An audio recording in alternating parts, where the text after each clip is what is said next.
Sziasztok! Folytatjuk a 3-as kapcsolati kirakást, mert hogy úgy tűnik, hogy hosszú lett volna, hogyha egybe csinálom meg a kettőt, és akkor így leállítottam az előbb. De itt folytatjuk az érzelmekkel és a várható, jövőben várható eseményekkel.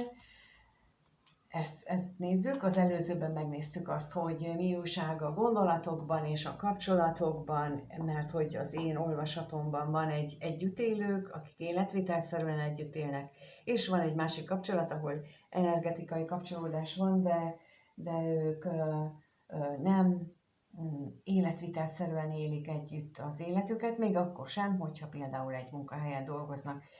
No, ez a kiinduló helyzet, és akkor innen folytatjuk azt, hogy hogyan éreznek egymás iránt az együtt élő pár tagjai. Kettőt kérnék szépen, és lássuk, hogy a társ mit érez a középső személy iránt, és a középső személy mit érez a társ iránt. És itt a szerencsétlenségre rákérek még.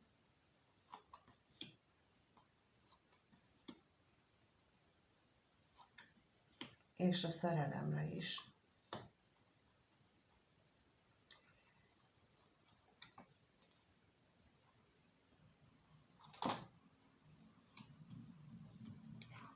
Jó, ezt akkor így ide tesszük, mert hogy ez mind fontos ide.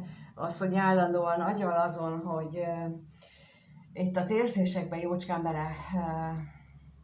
belejön a gondolatok is. Tehát ezért szoktam mondani, hogy ne csapjon be bennünket az, hogy azt hiszük, hogy érezzünk valamit, ugyanis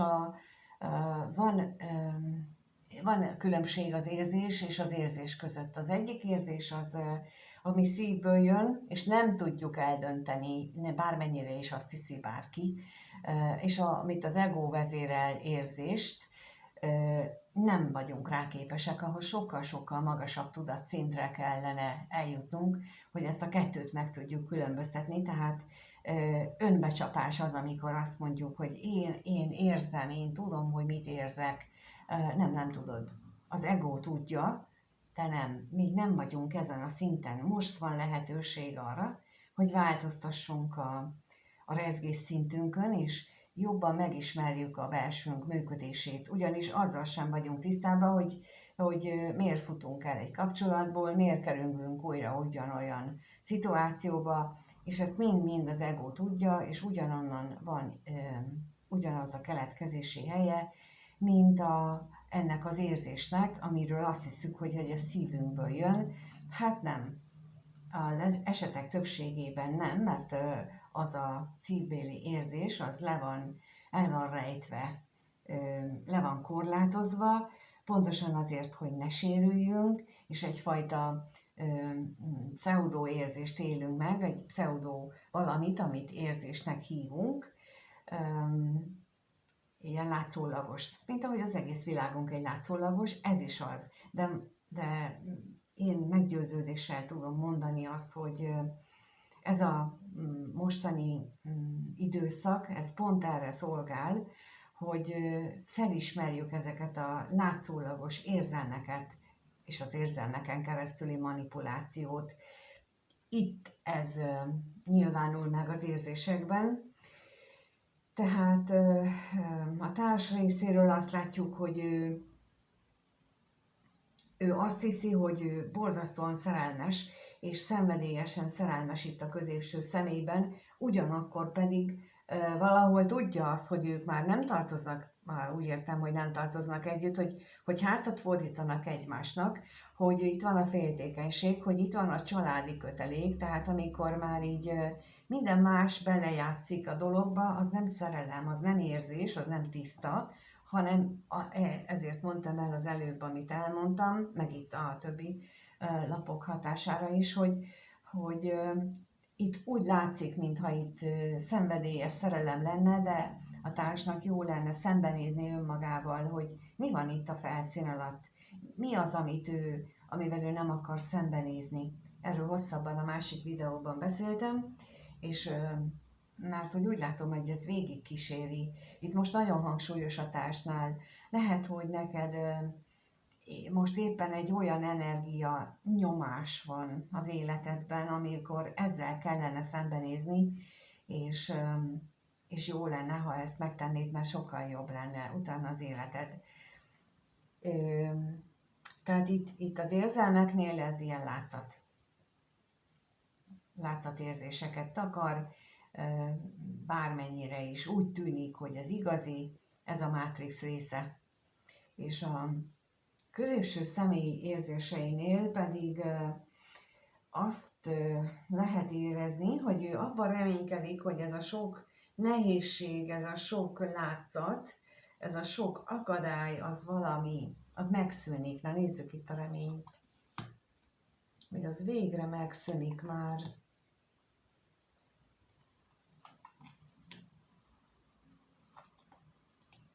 És ezt is.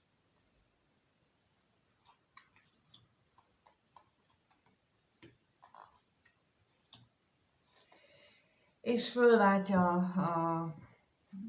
a hiányt, a jólét, a bőség, és végre valóban lehet élvezni és örülni az életnek, és nem ez a nyomorúság, ez a állandó vita, állandó készenlét, hogy mikor robban ki a vita. Ő neki azért, ő nem, hát mondjuk úgy nézem, akkor a társ és a középső személy között nagyon nagy a különbség, mert az egyik egy látszatot mutat, a másik pedig őszintén azt mondja, hogy legyen már ennek vége. Bármi lesz is az ára, legyen már vége. Persze nem tartott még, hogy felvállalja, bármi lesz is az ár. Nagyon sok esetben ilyen harmadik személyes kapcsolódásnál a középső személynek is, meg a másik kettőnek is, de különösen a középső személynek pontosan ez a karmikus feladata, a legnehezebb, hogy felnőjön, hogy megtanulja végre azt a felnőtt emberi felelősségvállalást, amit korábban nem tudott. Ő rájuk szokták mondani, hogy néha úgy viselkedik, mint egy kisfiú, vagy mint egy kölyök. És ez, hogy ő már tisztán látja és elfogadja, és szeretné a változást, és reménykedik benne, az azt mutatja, hogy ő már elindult hát nem azt mondom, hogy gyógyulás, hanem az a fajta átalakulás útján, amiért ezek a karmikus kapcsolatok létrejönnek, illetve amiért ezek a kapcsolatok létrejönnek. Itt most azt éreztem, hogy a társnak van a legnagyobb lila köd, ami őt veszi körül leginkább. Na megnézzük a másik kapcsolatban az érzéseket, kettőt itt is, tehát a középső személy mit érez a harmadik személy iránt, és a harmadik személy a középső személy iránt. Már az előbb is kijött itt hasonló, tehát hogy a középső személy itt tiszta érzésekkel van a harmadik személy irányába. A tiszta érzéseit éli meg újra és újra, viszont valahogy úgy gondolja, hogy itt nekik együtt valamiféle égben köttetett kapcsolatuk van. Nézzük itt az állandóságot.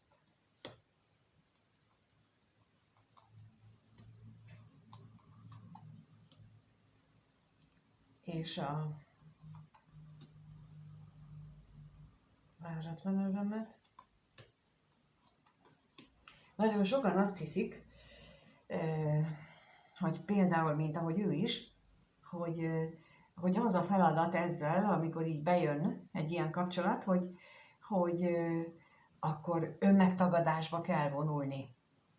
Tudjátok, a középkorban volt ez divat, hogy akkor lemondunk a mindenféle testi örömökről, mert és akkor ezt mondták mindenkinek, hogy akkor te kedvesebb leszel az Úrnak, hogyha te megtagadod a saját dolgaidat, és valamiféle ilyen energiát érzek itt ebből, hogy ő neki változtatni kellene, tudja, de azt hiszi, hogy az ő érzéseit kellene megtagadnia, mert hogy ő neki azért van itt ez a nagy nyomás, és azért van itt ez az égi dolog, hogy ő neki azt ott tilos.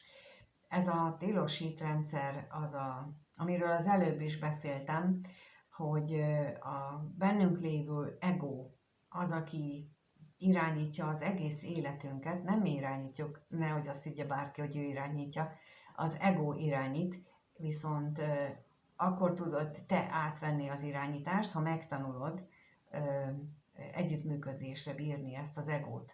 És ez nagyon nehéz és hosszú folyamat, hát nem olyan hosszú, mert akik az elengedés élő bejelentkezésre jönnek, nagyon sokan közülük 2-3 hónap alatt képesek voltak rá, és mások is, akikkel így együtt dolgoztunk, tehát hogy innentől kezdve viszont, amikor ő mármint az egóval való együttműködés megvalósul, akkor onnantól kezdve nagyon jóvá, szépé válik az élet, de addig ő uralkodik.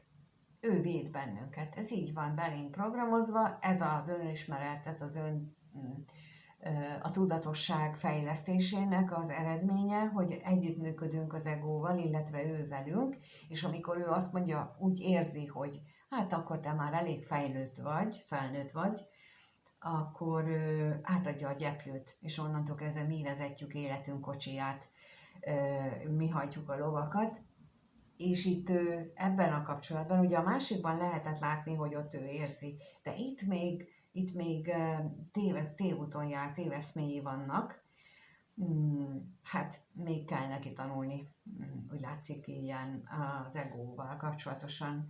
A harmadik személy részéről viszont az látszik az érzésekben, hogy ő borzasztóan nagyon-nagyon szereti azt, hogy találkoznak, azt az érzést, amikor ők találkoznak.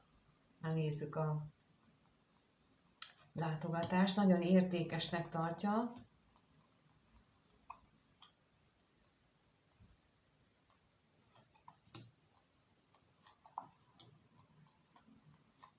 Azt, amikor ők együtt vannak, nagyon értékesnek tartja, és hát ott van benne a félelem is, és a remény is, hogy nem mond le végérvényesen, vagy a középső személy erről, és lehet, hogy ezt kommunikálja is, de ahogyha egy kicsit belemélyedünk a középső személynek a megoldandó feladatába, akkor érthető, hogy ő miért nem veszi szívesen, hogyha a harmadik személy erről beszél. És itt nagyon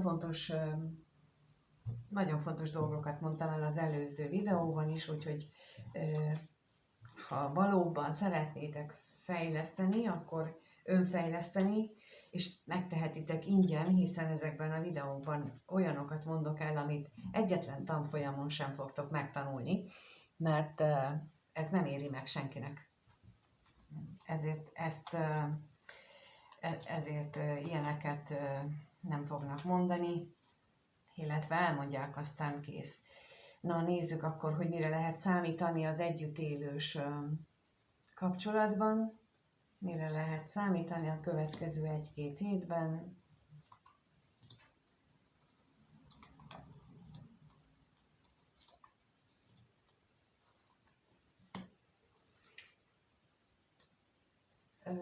Továbbra is megmarad az a veszteségérzés, ami ott volt közöttük, és továbbra is megmarad az, hogy ennek a kapcsolatnak meg kell lenni, mert ez van elrendelve, és ez a bigott kitartás, ami őket összeköti, ez továbbra is ott lesz. Na, lássuk a bírót.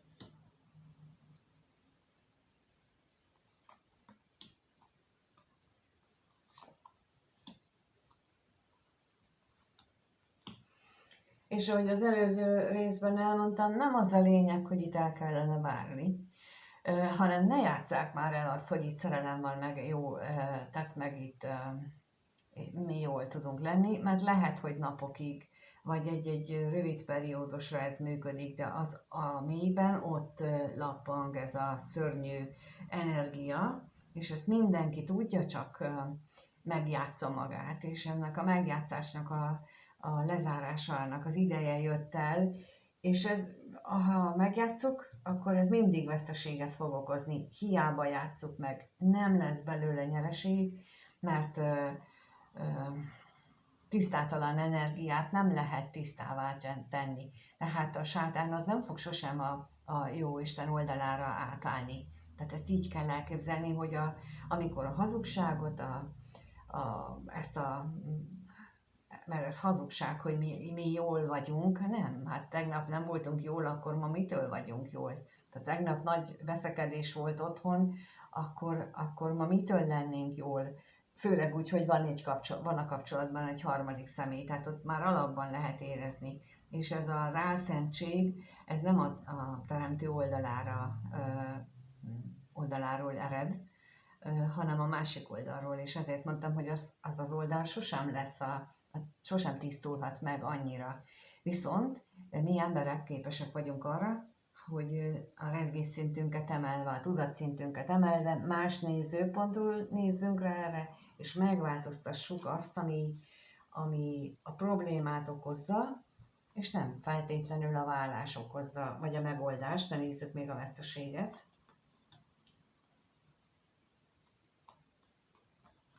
Ehhez lehet kérni égi segítséget.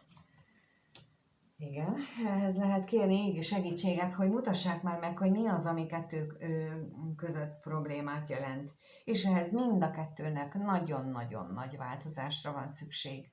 Ezt nem lehet, kis dolgokat változtatunk, nem lehet elaprózott lépésekkel, nem,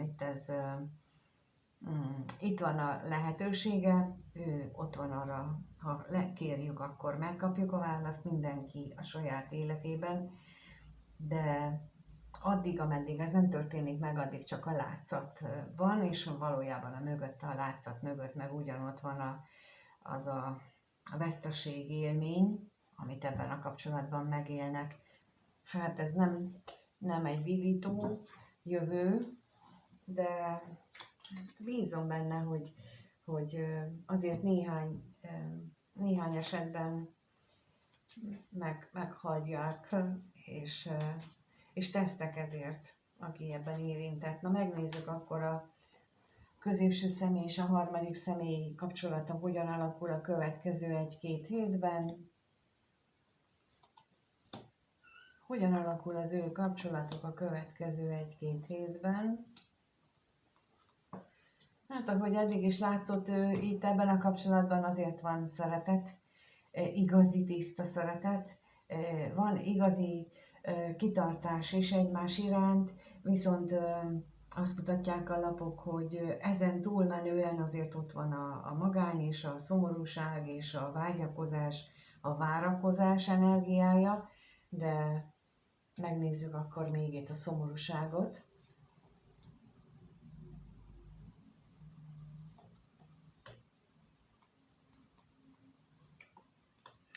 Itt sokan abban reménykedhetnek, hogy a másik majd akkor meg fog változni, és ez biztos, hogy nem fog nektek örömet okozni, ha a másiktól várjátok, hogy ő megváltozzon. Csak akkor fogjátok megtapasztalni a valódi örömet és boldogságot, ahogy én szoktam mondani, hogyha te megváltoztatod magadat, akkor melléktermékként megérkezik az igazi boldogság, és akkor azt meg tudod tapasztalni. Megnézzük még itt a vágyat, hogy mit tudhatunk meg erről.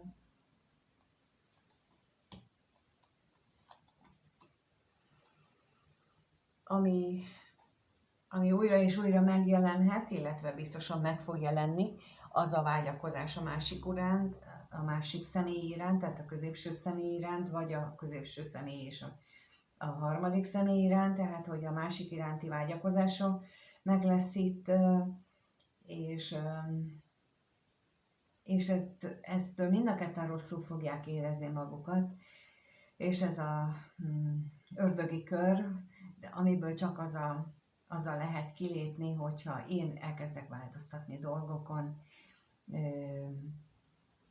Például, amit a másik részben elmondtam, hosszasan részleteztem azt, hogy engedjük, hogy a középső személy szárnyaljon. engedjük, hogy ő megtalálja magát, és közben mi is szárnyalunk, és megtaláljuk magunkat úgy, hogy nézőpontot váltunk, úgy, hogy másképp gondoljuk a dolgokat. Ehhez minden videóban igyekszek támpontot adni, kérdéseket föltenni, amit magatoknak kell föltenni újra és újra és újra, ameddig az együttműködést ezzel az egóval, ami bennünk van, el nem éritek, amíg ő nem adja meg a válaszokat, és a felismerések által tudjátok a saját rezgéseteket emelni, illetve bejegyzéseket csinálok, aminek úgy gondolom, hogy ha elfogadjuk és magunkévá, magunkra nézve igaznak éljük meg, akkor az biztos, hogy emel bennünket, ha bele tudunk állni, vagy bele tudunk lépni annak az energiájába, és ezért csinálom a videókat is, meg ezt is. És június 13-án szombaton lesz megint személyes találkozó, ahol ezekről is, meg minden másról is beszélünk, többek között arról is, hogy hogyan lehet a női energiát úgy megélni, hogy ezt, amit itt nehézségeket felsorolok, azt elkezdjük lebontani magunkban, és az is alapvetően ingyenes, de regisztrációhoz kötött, és hétfőn pedig lesz most 18-án az elengedés videó, amit a szorongással és annak a feloldozásával egészítek ki, úgyhogy mindenkit várok szeretettel, az is ingyenes, és mindez itt a leírásban megtaláljátok. Köszönöm, hogy itt vagytok, és köszönöm, hogy megnézitek a videókat, a lájkot, a feliratkozást, és a kommenteket is, a gondolatotokat is. Köszönöm, hogy megosztjátok velem. Mindenkinek minden jót kívánok, addig, ameddig valahol valamilyen módon nem találkozunk újra. Sziasztok!